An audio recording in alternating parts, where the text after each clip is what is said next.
అంటే పులివెందులలో పట్టణ ప్రజలు అంటే మున్సిపాలిటీకి సంబంధించిన ప్రజలు కానీ ఓటర్స్ కానీ తెలుసుకోవాల్సిన విషయం ఒకటి ఉంది.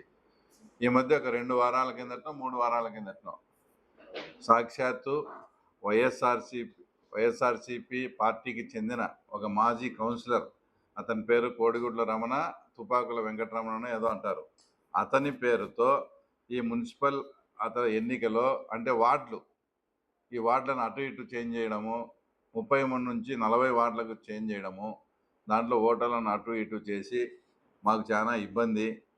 ఆ తర్వాత కాబట్టి ఈ ప్రక్రియ అంతా సజావుగా జరగట్లేదు. ఆ తర్వాత కాబట్టి తన మున్సిపాలిటీ ఎన్నిక మీద స్టే విధించాలని చెప్పి సాక్షాత్ హైకోర్టుకు వెళ్ళడం జరిగింది. దాని ప్రకారంగా నోటీసులు కూడా అంటే ఇక్కడ ఉండే మున్సిపల్ శాఖకు కూడా వచ్చింది. అంటే ఇంకా ఇంతకన్నా మేమేందో వైఎస్ వాళ్ళము మున్సిపాలిటీ పుట్నాల నుంచి మేమే ఉన్నాము, అంతకుముందు రాజారెడ్డి కాలం నుంచి సర్పంచ్ ఉన్నామని ఆమెన డబ్బా వాయించుకునే మీరు ఈరోజు 40 వార్డులలో ఆ వార్డులో వాళ్ళు ఈ వార్డులోకి, ఒకవేళ ఈ వార్డులో వాళ్ళు ఆ వార్డులోకి ఏదైనా పోతారనుకో సపోజ్, అంటే అక్కడ పులిందల పట్టణ ప్రజలే, ఇక్కడ పులిందల పట్టణ ప్రజలే కదా. అంటే ఏమన్నా పశ్చిమ బెంగాల్లోకి వచ్చినట్లు బంగ్లాదేశ్ నుంచి ఏమన్నా రోహింగ్యాలు వచ్చి ఇక్కడ మేము ఏమన్నా ఓటర్లుగా చేర్చానమా?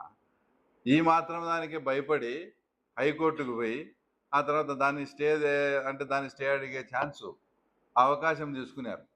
ఒకవేళ నిన్న మా ముఖ్యమంత్రి గారు ప్రత్యక్ష ఎలక్షన్ అని కూడా చెప్పడం జరిగింది. మేము సరేలే అది ముందు వార్డులది పోయినప్పుడు పోయినాంలే, ఇప్పుడు అని అదైనా మీరు అంటారు ఎస్, ఇప్పుడు ప్రత్యక్ష ఎన్నికకు చంద్రబాబు నాయుడు గారు ఇచ్చారు కదా, ఇంకా వార్డులతో ఆ వార్డులే ఈ వార్డులతో పని లేనప్పుడు తర్వాత మీరు మీ పిటిషన్ని ఈరోజు విత్డ్రా చేసుకోమని డిమాండ్ చేస్తాను. మీరు హైకోర్టుకు వార్డులు చేంజ్ చేసినారు, ఆ ఓటర్లు ఈ ఓటర్లు ఇంత భయపడి ఒక ఎలక్షన్ ఫేస్ చేసే, ఒక ఎలక్షన్ ఎదుర్కోలేక, అది మున్సిపాలిటీ ఎలక్షన్లు మీరేందో పెద్ద పుడింగులు ఒకటి ఏందో సినిమా చూడు అసెంబ్లీ రౌడీలో, ఆ పన్ని భాషా కూల్ డ్రింక్, భాష ఈ షాపు, భాష రేషన్ షాప్ అని పెట్టుకుంటే మోహన్ బాబు పోతాడు. వేంద్ర భాష అంటే పెద్ద పుడింగ్ అనుకునేవా, పిచ్చిముండా మాదిరి డోలు కొట్టుకుంటాను అన్నట్టు. వయస్సు అంటే ఏందో పెద్ద ఇది మున్సిపాలిటీ ఎన్నాళ్ళ నుంచి వచ్చినా మీరే ఇది అనుకుంటే, మీరు ఒక ఎలక్షన్ ఎదుర్కోలేక హైకోర్టుకు పోవడం ఏంది? అంటే మీరు నైతికంగా మీ పరాజయాన్ని మీరే ఒప్పుకున్నట్టు, తర్వాత నైతికంగా మేమే విజయం సాధించినట్టు కాదా చెప్పండి? మీరేంది ఎలక్షన్ ఆపమని పులిందల్లో ఉండి, అది కూడా మున్సిపాలిటీ, నిన్న దాదాపు 10 నుంచి 12,000 వచ్చినాయి వాళ్ళకు, ఇది ఓన్లీ మున్సిపాలిటీ పరిధిలో. ఒకవేళ మార్చి ఏందో 40 వార్డు ఇట్లా వాటిలో అట్లా ఒకవేళ ఏదన్నా వాళ్ళ నామ్స్ ప్రకారం చేసిండొచ్చేమో, దాని గురించి అయ్యేందో అవకతవకలు జరిగినాయని దాన్ని చుట్టు పెట్టి మున్సిపల్ ఎన్నిక జరగకూడదని కోర్టుకు పోయినారంటే మీరు ఎలక్షన్ ఎదుర్కొనే దమ్ము ధైర్యం లేకనే ఆ తర్వాత ఈ పని చేసినారని తర్వాత ఈ సందర్భంగా మీకు తెలియజేస్తాను. బుద్ధి లేనివాడు ఏదో మాట్లాడినాడు, సరేలే నువ్వు అంటే 3 సార్లు ఎంపీ కాబట్టి నేను పడతాలే నువ్వు అన్నా కూడా.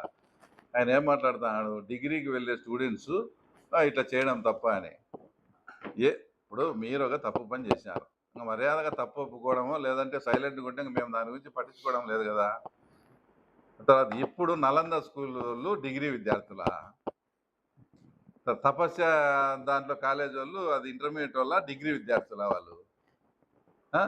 ఈయనప్పుడే డిగ్రీ విద్యార్థులంట, వాళ్ళు సిబిఐ ఎంక్వైరీకి వేయాలంట, ఆ సిబిఐ ఎంక్వైరీలో ఈయన రాజీనామా చేయాలంట, అది మంచి కార్యక్రమం అంట అది.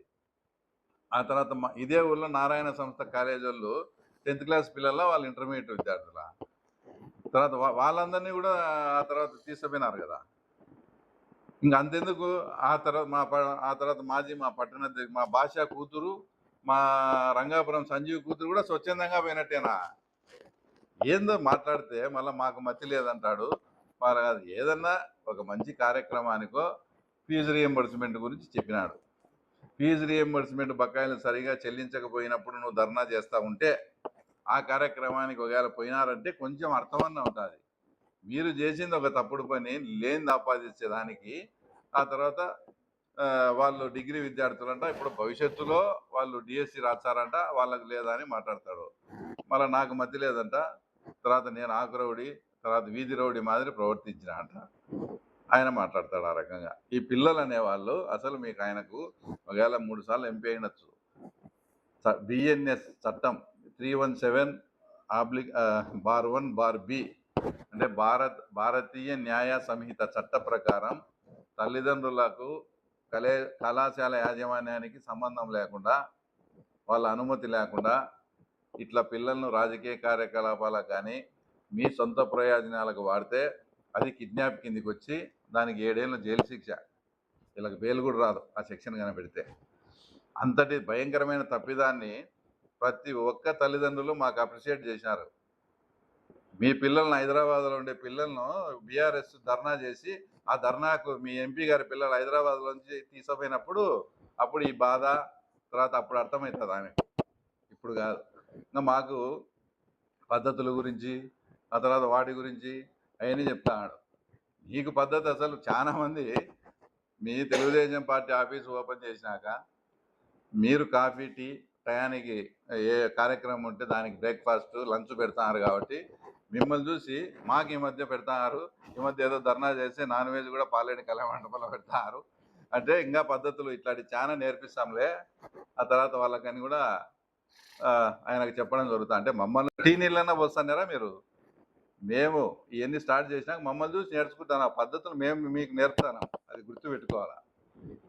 ఆ తర్వాత ఇంకో ఇప్పుడు 3 సార్లు ఎంపీ అయినావు, ఏదో ఎంపీ నువ్వు మాట్లాడుకో, ఆడేదన్నా ఉంటే ప్రజా సమస్యలు దేశానికి సంబంధించింది కాన్స్టిట్యున్సీకి సంబంధించింది మాట్లాడుకోవాలి. అంటే పద్ధతుల గురించి ఆయన నాకు నిన్న ఆయన ఏమన్నాడు, మతి లేనోడు బుద్ధి లేనోడు అంటే నీకు మహా మంచి బుద్ధి అన్నీ ఉంటే ఈయన 3 సార్లు పార్లమెంట్కి పంపిస్తే ఈయన పార్లమెంట్లో మాట్లాడేది ఏంది, తనకు సంబంధించిన మున్సిపల్ చైర్మన్ చీఫ్ ఫామ్ పెట్టినాడని దాని రేట్లు తగ్గినాయి నాటుకోడి రేట్లు పెరిగినాయని చెప్పి మాట్లాడతాడు అసలు పార్లమెంట్లో. ఒక్కసారి నువ్వు ఏం మాట్లాడినావో నువ్వన్నా ఆలోచన చేసుకో, దాని గురించి ఎన్ని ట్రోల్స్ నీ మీద వచ్చినాయన్నా చూసుకో. అంటే మీ మున్సిపల్ చైర్మన్ చీఫ్ ఫామ్ పెడితే మటన్ రేట్లు పెరగాల, లేదంటే నాటుకోడి రేటు ఇదే. అంటే నిన్ను 3 సార్లు పార్లమెంట్కి పంపించే నువ్వు పార్లమెంట్లో మాట్లాడేది నాటుకోళ్ళ గురించి. ఆ తర్వాత ఇది నాటుకోళ్ళు పెంచేది కూడా సామాన్య రైతులే అనే విషయం కూడా ఈయన విస్మరించాడు. ఈయనకు బుద్ధి ఈయనది ఇది అట్లుంటుంది. కాబట్టి మేము ఫైనల్గా ఇంకోటి, మీ పుట్టిన ఊరు మీ తాత మీ అబ్బగారి ఊరు బలపనూరు మీదుగా 4 లైన్ వేయాలన్నా, ఏడికి తాడిపత్రికి 4 లైన్ ఉంది మనకు, ముద్దనూరు టు తాడిపత్రి. ఆ లైన్కు లాయలాపురం నుంచి కలిపితే పులివెందుల ప్రజలకు చాలా మంచి బాగుంటుంది. ఇంక ఈ నుంచి హైదరాబాద్ నువ్వు రోజు హైదరాబాద్ పోయేది కూడా ఆ రూటే పోవాలా. మీ తాతగారు ఊరు మీ అబ్బగారు సొంత ఊరు అది. ఈ నుంచి బలపనూరు పోయేది 4 లైన్ అడగకుండా ఆల్రెడీ శాంక్షన్ ఎస్టిమేట్ అయిన ముద్దనూరు నుంచి కడపది అడుగుతాడు. ఈయనకు పులివెందుల ప్రజల పట్ల కానీ ఇది కానీ ఏం లేదు. ఫైనల్గా మాకు బుద్ధి లేదన్నావు, ఇంకోటి అన్నావు, సరే మేమైతే ఒప్పుకుంటాంలే, సరేలే.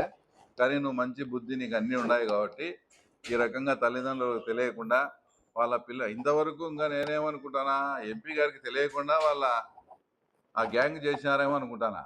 ఈయన స్వయంగా ఈయనే దానికి అతను మంచిదని సర్టిఫికేట్ ఇస్తున్నాడు. కాబట్టి మీరు చేసింది 100కి 100% తప్పు,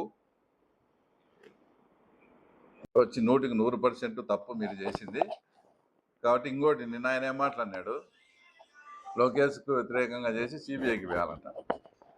సాక్షాత్తు సిబిఐ నిన్ను ముద్దాయి అని తెచ్చే ఇంకా ఎందుక మళ్ళా మాటికి మన ఆయమను వాళ్ళ మదర్ని అడ్డం పెట్టుకొని కర్నూలులో చేసిన రాద్ధాంత బందా చేసి అరెస్ట్ కాకుండా తప్పించుకునే నువ్వు సిబిఐ గురించి మాట్లాడతాడు. సిబిఐ చెప్తాది సిబిఐకి చెప్తాది. ఆల్రెడీ ముందు సిబిఐ నిన్ను నిర్ధారించింది కదా. అంటే సిబిఐ మంచి సంస్థనే కదా నువ్వు చెప్పేది. సిబిఐ మంచి సంస్థ, సిబిఐ నిన్ను ముద్దాయిగా నిర్ధారించినప్పుడు మళ్ళీ కాదని ఎందుకు చెప్తాను? ఏదన్నా మాట్లాడేటప్పుడు ముందు వెనక ఆలోచించుకోవాలా. కాబట్టి నీకు మంచి బుద్ధి ఉంది, నువ్వు 3 సార్లు పార్లమెంట్ సభ్యుడు అయినావు. ఇట్లా తల్లిదండ్రులకు తెలియకుండా ఇట్లా చేయడం, ఇట్లా తీసుకోవడం అనేది 100కి 100% తప్పు. నువ్వు తల్లిదండ్రులకు బేసరతుగా క్షమాపణ చెప్పాలని డిమాండ్ చేస్తాను. అట్లా అది రైట్ అని పొంకుతావా, అది ఇంక మిగతా నీ విజ్ఞతకి వదిలేస్తాను. కేసులు పెట్టడం అనేది మేము పోయి అక్కడ మీరు ఇట్లా పంపించడం తప్పని అడిగినాం. తప్పితే ఇప్పుడు వాళ్ళు ఈ కేసులు పెట్టాలా ఇదంతా కాకముందే వాళ్ళు దాంట్లో వాయిస్లు ఏమనేది మమ్మల్ని వచ్చి బెదిరించారు, మేము అందుకే పెట్టామని చెప్పాము. ఇప్పుడు వాళ్ళ విద్యా సంస్థల వాళ్ళు ఆటోమేటిక్గా ఏమి ఇది కాలేదనుకో, వాళ్ళకు వాస్తవం కూడా జరిగకుంటే వాళ్ళ కళాశాలకే ప్రమాదం ఏర్పడే పరిస్థితి వస్తుంది. కాబట్టి వాళ్ళు ఆలోచన చేసుకొని జరిగినట్టు ఇస్తామని వాళ్ళు ఇచ్చుకున్నారు. దాంట్లో ఇదేముంది, అది పోయింది వాస్తవం కాదా? చిన్న పిల్లల్ని అడిగినా చెప్తారు. మా దాంట్లో మా సంజీవ్ కూతురు, మా భాష కూతురు ఉంది కదా, నలంద స్కూల్లోకి క్లాస్ రూమ్లోకి వచ్చి జస్వంత్ అనే అతను, రామలక్ష్మణ్ అనే అతను రేపు మీరు ఈ టైం నుంచి ఈ టైంకి రావాలా, అది ఇదని కూడా చెప్పినాడు. ఇంకోటి ఎంపీ గారు నిన్న మాట్లాడినారు కదా స్వచ్ఛందంగా వచ్చారని. స్వచ్ఛందంగా వచ్చినారని తెలిసినప్పుడు పిల్లలు నిజంగా మా గ్రేట్ ఎంపీ 3 సార్లు ఆయన పార్లమెంట్ సభ్యుడు, ఆయన ఒక ధర్నా చేస్తా అంటే మేము ఆ ధర్నాకు పోవాలని ఇంటికాడనే చెప్పి మామూలు డ్రెస్సులో వస్తారు. ఎవరైనా స్కూల్ యూనిఫామ్లో వస్తారా చెప్పండి? ఏదైనా మాట్లాడితే ఇంకా మళ్ళీ నాకు బుద్ధి లేదంటాడు ఆయన, అది వేరే విషయం. కళాశాల యజమానులు ఆడ ఏం జరిగితే అదే రిపోర్ట్ ఇచ్చినాడు తప్ప ఇంకోటి ఈ పులివెందుల్లో ఏమి ఈ వైఎస్ వాళ్ళు అడ్డా అని చెప్పుకునే ఈడ మేము చెప్తే కేసులు పెడతారా? వాళ్ళకి అది అన్యాయం అనిపించింది, వాళ్ళు ఇరక్కపోతారు కాబట్టి వాళ్ళు కేసులు పెట్టి ఆ తర్వాత వాళ్ళు చూసుకున్నారు అంతే తప్ప దీంట్లో మా ప్రమేయం ఏం లేదు. ఇంకోటి ఏందో ఆ రోజు అన్యాయం, కానీ ఇప్పుడు వాళ్ళతో ధర్నా అన్యాయం. నేను ధర్నా చేపించానా వాళ్ళతో? వాళ్ళు స్వచ్ఛందంగా డిఎస్సికి అనుకూలంగా ధర్నా కూడా చేస్తామన్నారు. కానీ అంత అంత అవసరం లేదు, మీరు చేసిందే తప్పని వాళ్ళకు సున్నితంగా హెచ్చరించినాం అంతే. రైట్.